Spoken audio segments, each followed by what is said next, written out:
All right, everybody. Good morning. It looks like we are now live on YouTube. So thanks for joining us this morning, for all of you out there. Today, I have with me Lisa Anderson, who is one of our colleagues that leads our Italy tours. All right, everybody. Good morning. It looks like we are now live on.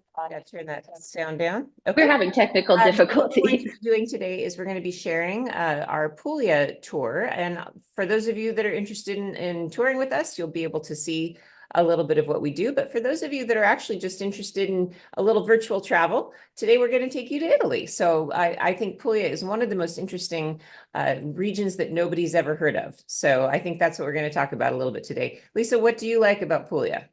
A little virtual travel. It's amazing. It's completely different from the neck of the world that I live in. You know, we're at the opposite corners of Italy, and the culture is completely different. The people are different. I'm not even going to say more chaotic. It's actually just more relaxed because there are just so few people there, and it's wonderful. Great food, beautiful seas, beautiful countryside. I'm not even going to say more chaotic. Well, hey, could you turn your sound down? We're getting a little feedback here. I don't have any sound on. That's why I'm confused. Beautiful countryside. There we go. That's better. Did you get it? Okay. We're getting a little feedback here. I don't have any sound on. That's why Okay. I'm confused. Is that better, Sarah? Okay. Well, let's go ahead and do our slideshow. I'm going to go ahead and share screen. Okay, if you get any playback, let me know because I have nothing going in the background. Is that better, Sarah? Well, let's go ahead and do our slideshow. I'm going to go ahead and share screen. Okay, if you get any playback, let me know because I have nothing going in the background. Okay, here we go. I'm going to bring up our Puglia tour. Here's our Puglia tour. Here's our And Puglia let's go tour. ahead and we're going to go ahead and start with just the screen here. So you want to talk a little bit about what we're offering this fall? Yeah, it's a 10-day tour. We've done this tour a few times. You did the trial run a few years ago with Andrew, and then I kind of took the itinerary and played with it a little bit. And we have made it back to back with Piemonte so that people could take Puglia and then come on Piemonte if they wanted to, or just hang out in Puglia and then add some days either at the beginning or the end. I actually really recommend people take a couple days at the beginning and spend some time in Bari. And here I just put this is from the website, just a quick description of the heel of the boot and where it is on the two seas. Actually, it's really down at the end and takes in the Ionian and the Adriatic, and it's absolutely beautiful.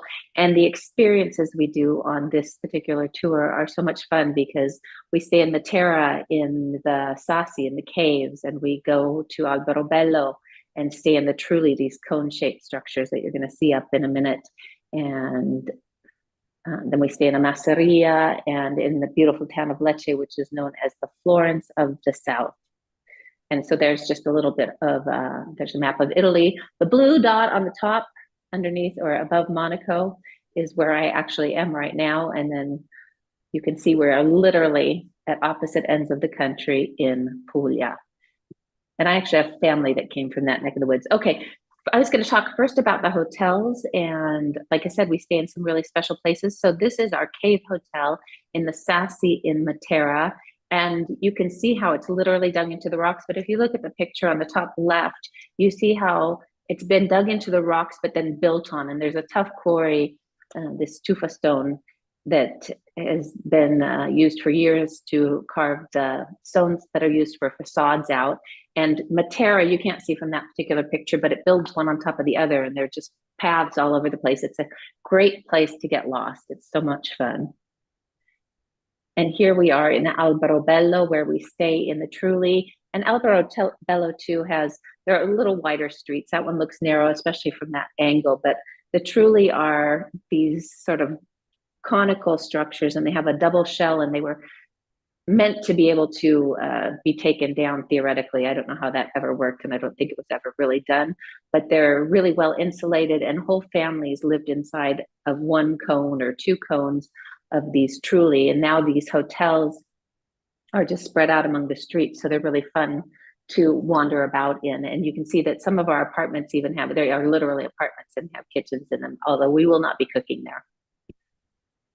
And then we go to a masseria. So we're staying in the countryside, just south of Lecce, where we visit Otranto, and we went to Gallipoli this year, and we do a cooking class there. And this is just a beautiful estate. They grow olives, so the countryside around that area is gorgeous. And then the rooms are all just really nice and comfortable, great bathrooms, and a beautiful, this is a saltwater pool, which is really lovely on a hot, hot day to swim in. And then this is our last hotel in Lecce. Lecce, like I said, is known as the Florence of the South. It's a beautiful Baroque city, all this white stone that is local to the area, and we stay right in the heart of town. Okay, so our tour begins in Bella Bari. I said Bella Bari. We don't actually stop in Bari on our tour. We meet there and literally leave the day we start. And most people on the tour get together ahead of time, either a day or two ahead of time. And then this was our pre-tour for the first tour that I did there. This is the night before the tour officially started, because so many people were already there, all these great faces. And then on the way to Matera, which is our first stop, we stop in Castel del Monte. This is a castle that was built by the Emperor Frederick II, whose name you hear all over. You know him from Sicily, don't you, Sarah? I do, yeah. Yes. And then one of the things I love is we often see weddings. And so there was a wedding going on the last day that we were there. You see the beautiful marble that is used at the base of the castle for the entrance. So I was just snapping shots there. It's fun. Okay, Matera. So Matera is one of my favorite towns. This isn't actually in Basilicata, so this is the one place we see in Basilicata. Matera is one of the oldest inhabited cities in the world. And like I said, it's built up on these wonderful layers. And it was one of the poorest places in Italy to live until pretty recently. During the fascist period in the 30s, there was an author named Carlo Levi who was exiled there. And when he was there, he was a doctor from Turin, so near where I live. And he got to know the peasants. It's the only time he ever worked as a doctor in his life. He was actually an artist, or he considered himself an artist. And he wrote about that town, and it was the shame of Italy at the time. And Matera has really come into its own in the last, I would say, about 20 years. And it's fantastic. And here we are at one of the first of our many meals together. We eat lots of great food on this tour. If you want to go ahead and go forward. I'm just giving you some shots because I think one of the most beautiful things about Matera is the light, and we get just different moods at different times of day. Our hotel is just around the corner from the church you see on the right, and there's nighttime where things get illuminated, and it's a very safe town. It's really just fun to wander around. You do need to be in good shape to wander around Matera, though. We also create transport. We have transport from the bottom to the top for people who want it, but I really love wandering and getting lost where you can't drive. And Matera is a living city. There's lots of art there. And so this was one of the funky street exhibits. Part of it had to do with women and laundry. So if you look up at the line, and there were messages written on the shirts, and you see the women sitting in the window. And then the chickens actually come from a whistle that they use in that area that was a traditional wedding present for brides-to-be. These are things you'll learn about on the tour. And then our cuisine. I don't know, Sarah, what's your favorite cuisine in Italy? Do you have a favorite? Oh gosh, that would be really hard to say. Obviously, I'm kind of biased towards Southern Sicilian. food. I love Sicilian food, obviously, but Puglia, they have the burrata, so obviously that's got to be one of the best. The burrata is so good. Well, these are, if you look at the pepperoni on the right side, right underneath the wine bottle, this is like the potato chip of the South. They're sweet, crunchy peppers. And then the olives that you see there, the Ausfried, there's a really short period of time when the olives are just being harvested that they get cooked. And they're really unique because usually olives have to be brined before you eat them. This is a really special presentation. I've only ever had them once because you have to hit it at the right time. And sometimes it rains. So I wanted to put a picture of us in the rain, but you can see Matera spread out behind us there. And even in the rain, at some point we get dry. Okay, from Matera, we visit the town of Gravina. And a lot of people might have seen this bridge in the last James Bond movie, which I've actually never seen. And it's an old Roman aqueduct, but it was rebuilt in the 1700s. And it's actually along the Appian Way, which goes all the way from Rome to Brindisi. So it was it's the first Roman road, really. And one of the things that I look, so there are a bunch of things in Gravina that are really cool. I don't have pictures of all of them, but the skulls that are there from this raid in 999, we actually see dinosaur footprints down there. And if you look really closely at the walls, you can see saltpeter blooming. Saltpeter was used in dynamite. And then you can see the Gravina, the ravines that this area is known for. And people have been living here for so long, you'll find tombs in them. It's just a fascinating place to visit, completely different from other places. And this is in Gravina. You know about my big benches and my passion for the big benches. I don't remember if I ever took you to one. Yeah, I've been to one before, but I don't think it was with you. So they originated in Piemonte, where I live, but they have taken off and they're popping up in different parts of Italy and different parts of Europe, actually. I think there's one in Scotland now. And so whenever I have a chance, I like to go and visit a big bench. So this is our big bench in Gravina. Another place we visit from Matera is Altamura. Have you ever had bread from Altamura? I have, yes. It is amazing. I think it's one of the best breads. It's the only bread in Italy to have a DOP status. But Altamura is also really interesting because it has these neighborhoods they're called claustri, which I always think of like being a cloister. And it is basically the translation, because each neighborhood ended in a dead end, and it was done so that it could protect each neighborhood. You can go ahead and you'll see pictures of the wells that were in each one. So each of these little courtyards had these wells in them, and they still have water in them. This particular courtyard, actually, they were still using the water in the well to water their plants, which is great. I pulled up the bucket at some point. And then they just have these beautiful, plants. They're so livable and lived in. And you would wander back here. You have to be kind of respectful as you're walking around Altamura, because it is a town where people are still inhabiting. It's not just filled with tourists, which I love. And we often hit local festivals. So this local festival, I actually managed to hit a couple of times. And our local guide, Stefania, our crazy Stefania, is there. She's a kick in the pants. So they have these big straw figures. And I love that we asked, this is something I love about traveling. Remember asking people to take pictures for you instead of just taking selfies? Yeah. It's actually a great way to meet people. Stefania is really funny, by the way. I thought she was fantastic. Stefania is a hoot. She is basically the only guide to do tours in English in that area, in Gravina, actually. She's from Gravina. She knows her plants really well, too. Anyway, here's our bread, because the bread from Altamura has been written about since historical times. Horace wrote about it. He was an ancient Roman.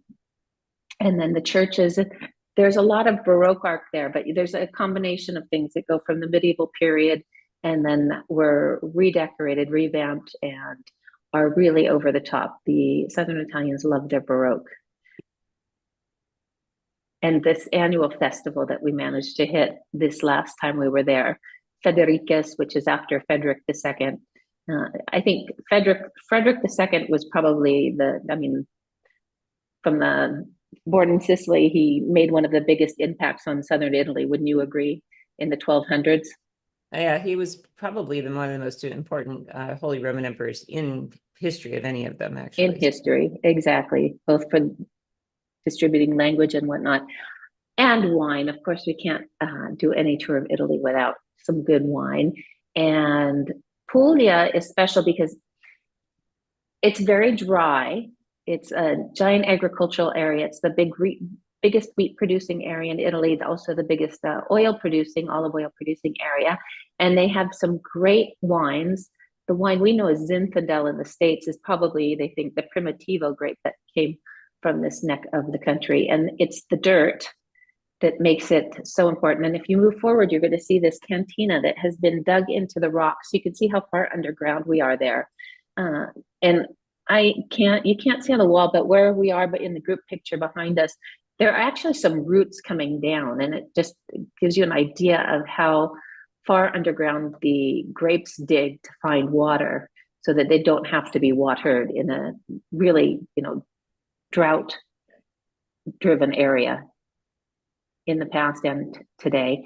And this is a historic wine cellar that's been run by the same family for years and years. And this is when this just kind of a bunch of stuff that was put together. And Polveronera, the name came because they were covered in this black dust at the end of every day. And so, of course, we have to have a meal there after we take a wine tour. And we have lots of fun eating. And now I've just moved on to more food. Bombette are a special treat in Puglia. I think that you've eaten these before, haven't you?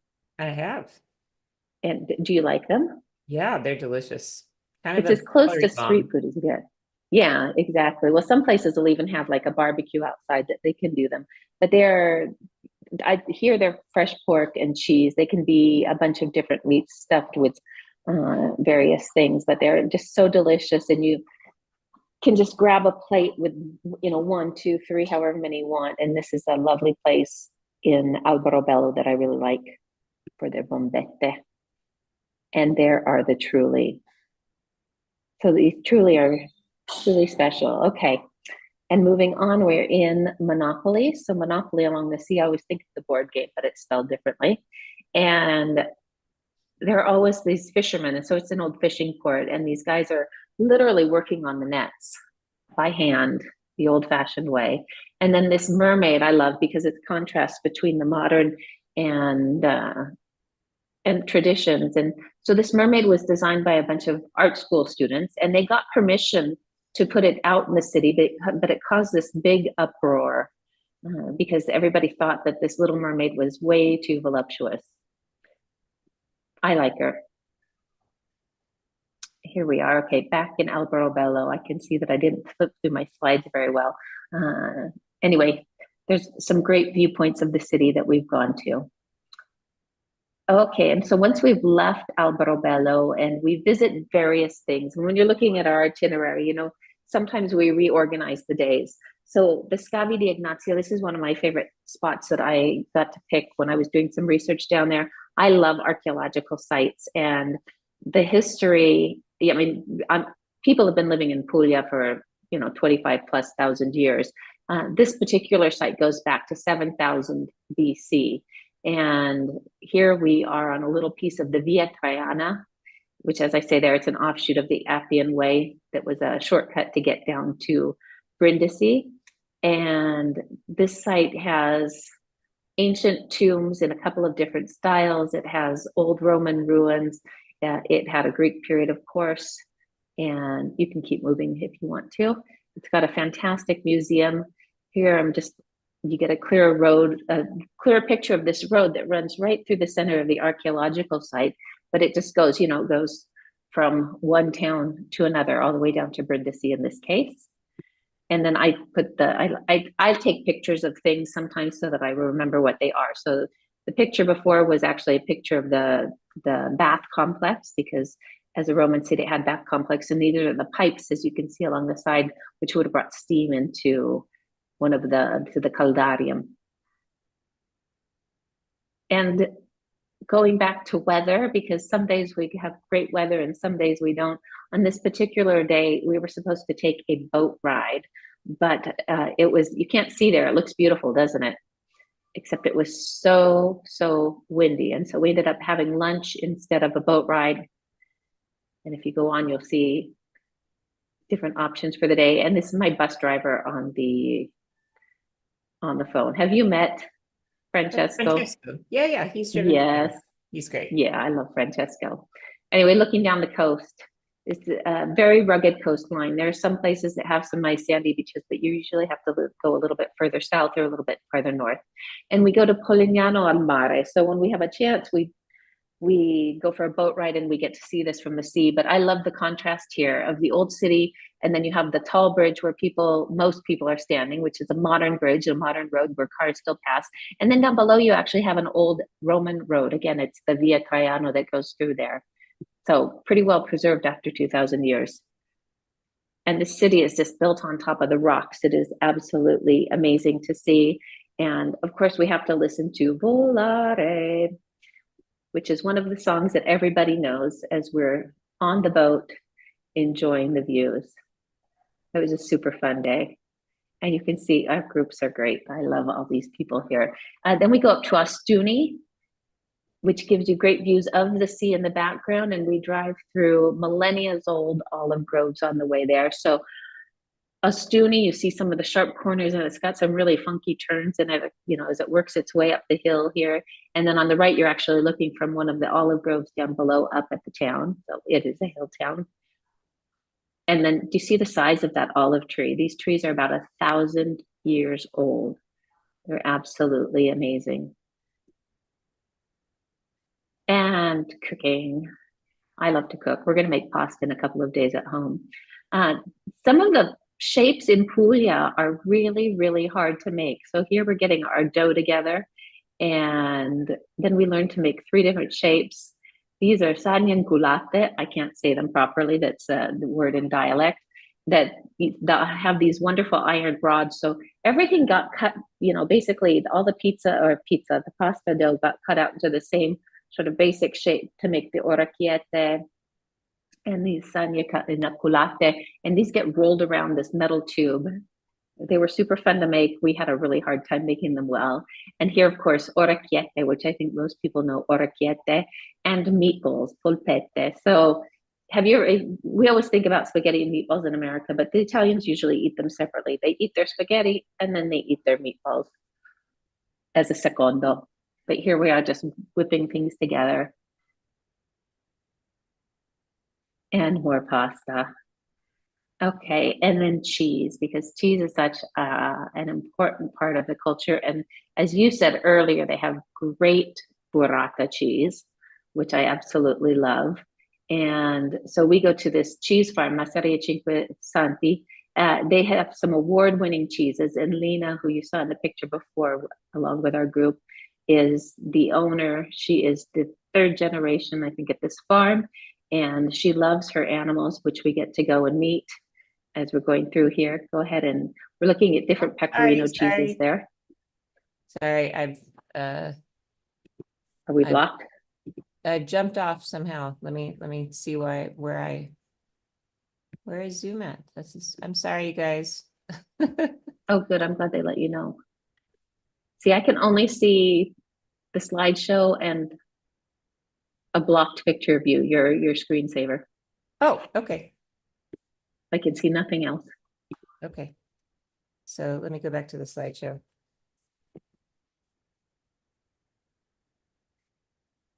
Are we still broadcasting live, or did it come offline? Yes, sorry. We're back. Okay. We're back. Okay. Hello. Okay. So we are meeting the pecore, the sheep on the left, and the goats, the capri, and they're so cute. And then cheese's art. Lena had somebody come through there, and she took these caciocavallos, and look at how ornately that is carved. You could still eat that, but it would be a shame to destroy that art. And this goat was just so funny. He was so up in our faces. He was so cute. We actually do get to pet the animals. And then another one of the things that is so fun to do on this tour is we get a hands-on paper mache making class. So this is in Lecce. So Lecce is the last stop on our tour. And I think we're going to go back there afterwards because I can see that didn't get them in order. Otranto is one of the things we visit while we're still at the Masseria.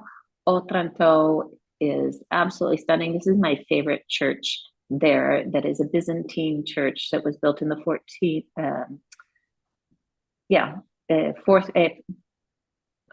9th and 10th centuries. And these beautiful Byzantine style frescoes. And I love the lactating Madonna because you don't see them very often. And it's just a tiny little hole in the wall. And then this piece of art that they have here. So again, you get lots of modern art in cities. This one in particular, I think, is really important because it deals with immigration. And so this in 1997 was a ship that was bringing Albanians that were trying to escape the conflict that was going on there. At that point, the Italians were actually turning them away. And so the Italian Navy ended up colliding with this ship in 84. They estimate about 84 people died on it. And the artist, who is Greek, took the ship and added glass and has made this monument to all people who are migrating and moving around the world for various reasons. And here we go to Lecce. So towards the end of our tour, we stay for the last 2 nights here. This is this amazing city of just like white, yellow stone that is indigenous to the area. And Lecce is just an amazing Baroque city, but even this city has Roman past. And if you go up further, you'll see pictures of the amphitheater along with the church, with, again, we saw a wedding that particular day. And look at the gorgeous bronze door, which is a modern addition to the church.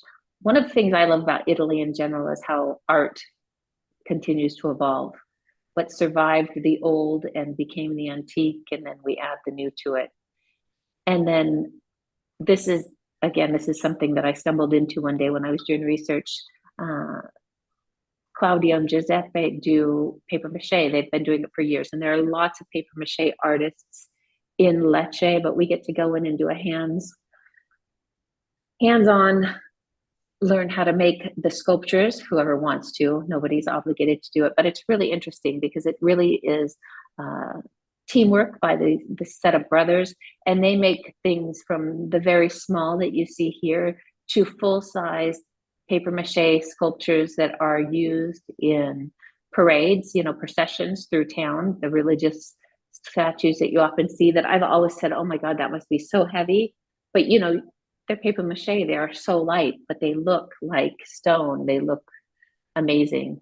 And these little pieces, one of the brothers makes all of the clay that is used for the hands and the heads, and they are just works of art.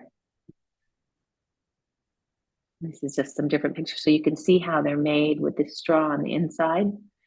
And then this is showing you the beautiful ornate art inside the churches of Lecce. So there's a series of churches that you get a ticket to so that you can go into all of them during your free time.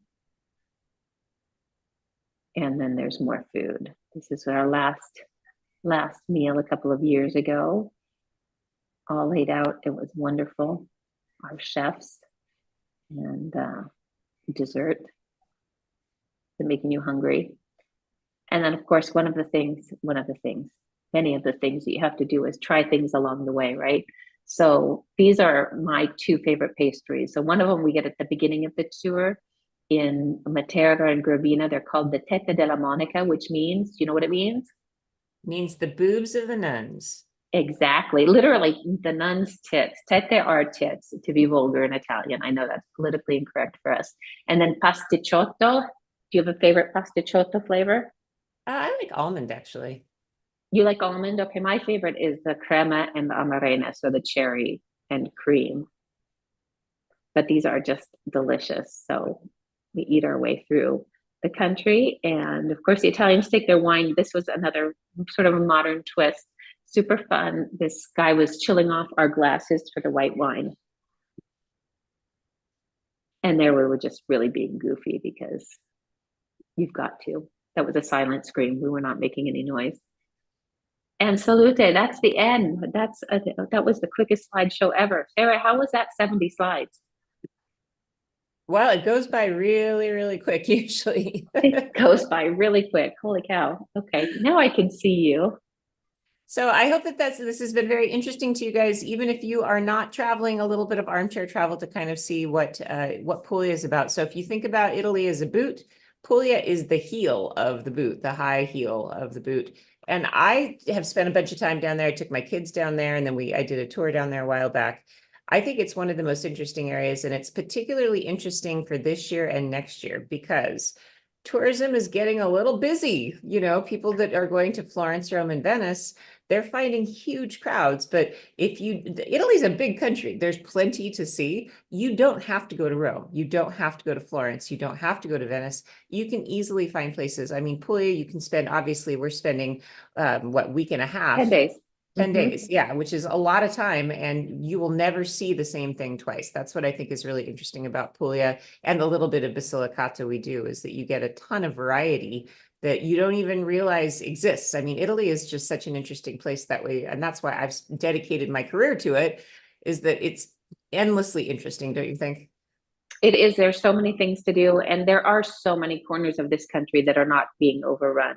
And I agree that I don't know why. I mean, of course, the big cities are amazing, but Puglia has so much to offer. I mean, so much difference between the inland, even the different food from one place to another, where we're going and visiting the different architecture from one place to another. Because I mean, we going to Matera and Gravina, and then seeing the Trulli and Alberobello, and then going to the seaside and then staying in a masseria, and then Lecce is just completely different from any other place. And then these walled cities, each town is a little bit different. Yeah, so this is just one of our kind of series of regional tours. So we offer tours all over Italy. I'm going to be doing Rome this year and Sicily, but Lisa also does the ones she loves the most, which are Puglia and Piemonte. So we invite you to think outside of the main tourist hubs. So don't think just about Florence or Rome or Venice. Think about Puglia, think about Piemonte, think about Sicily, and we're only going to keep adding, right? We have some ideas in the future of other regions that we're going to add. So we'd love to explore Italy a little bit with you. So thank you so much, Lisa, for helping us out with this slideshow today and showing us a little bit about what you have done in the past. We're going to be doing this tour again in September. So if you're interested in registering for this tour, we still have room. It's a really excellent tour. And let me just say, bring stretchy pants. That's the number one thing. Bring stretchy pants and a swimsuit. And a swimsuit. Yeah, exactly. Because that is actually one of the best times of the year to go to Puglia is in September, because it's still warm and sunny, but there are not very many crowds, because the crowds really come there in August. So Yeah. September is an excellent time if you want to get sun and sand and lovely Italian food. It's great. It's a great Exactly. Cool. No, it's the best time to be there. It's so much fun. And I invite people, I mean, I know it's a big commitment to do 2 tours back to back, but it's actually really fun to see Puglia and then to see Piemonte, because they're 2 extremely different parts of Italy. And it's nice to compare and contrast. Yeah, you could call it Italy end to end. Italy end to end, exactly. From Like one end the to the farthest other on a corner. diagonal line. Exactly. You couldn't possibly find farther corners apart. So, well, thanks so much for joining us today, Lisa. And thank you to everybody who's watching. And if you're watching this on replay later on, you are welcome to visit our website. It's adventureswithsarah.net, and you'll find the information about this and all of the other magnificent tours that me and my friends offer. So thanks for And joining us, I hope to see you in Puglia.